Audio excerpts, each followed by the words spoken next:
The Brothers Karamazov, Book 12, in Chapter 7, entitled A Historical Survey. The previous chapters have given some credit to the side of Mitya's defense that he is innocent.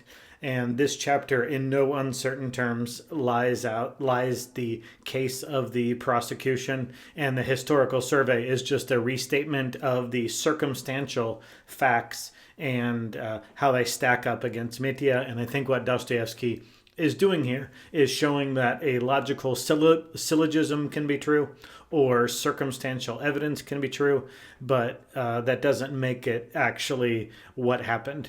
And so you can have facts, but the actual truth doesn't follow from circumstantial facts.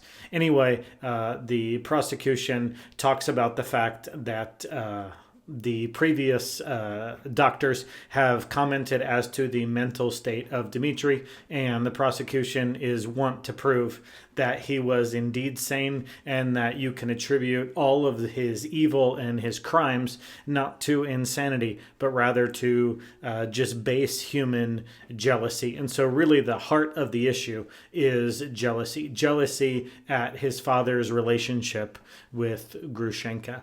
And when this is said, it is recalled that Grushenka shrieks out that she should go to Siberia with him for his crimes. And so this has been a theme all throughout the novel. Zosima's teaching before he died,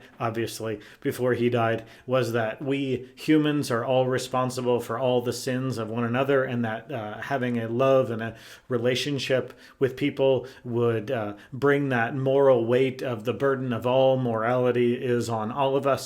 And we've seen Ivan very recently have a breakdown because he's realized that, at least in one sense, that is true, because what he has said and taught and modeled to Smerdyakov has led to his suicide and led to the murder of his father. And now Grushenka has seen the same, that if Dmitri is indeed guilty, then she is to blame for it, so she should go to prison as well. So we see Zosima's teaching again in Dostoevsky's existentialist way, that in the real practice of life, the real playing out of life, that the burden for bearing one another's burdens is we pay for that one way or the other.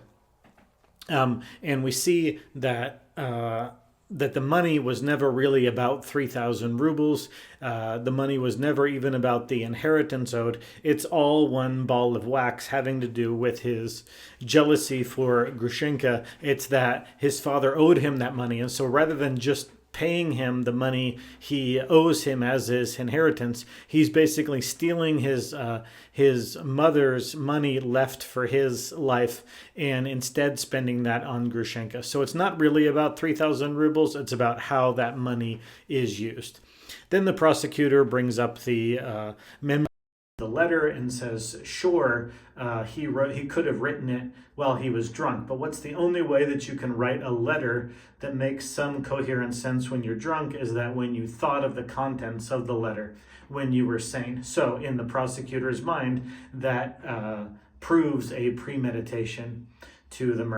Then he's have known to say that night that he was writing the letter said, I will try to borrow money tomorrow, and here are the people and the ways that I could borrow the money. And if that fails, it's blood. So it's either borrow or blood. I'll get the money one way or the other. And we know that since no one lent him the money, then it must have been blood in the eyes of the prosecution. And then finally, the little chapter closes out with the citation that he had a weapon. Was it the best or wisest weapon? No, but in the prosecutor's mind, that actually lends credibility to his case, that he has a premeditated plan to kill his father if the borrowing doesn't go through, and so he just picks up any old weapon to complete the job. So again, circumstantially, for those few reasons, jealousy over the relationship with Grushenka, the money that was due him, the lack of ability to get funds any other way by borrowing, so instead by blood. And so circumstantially,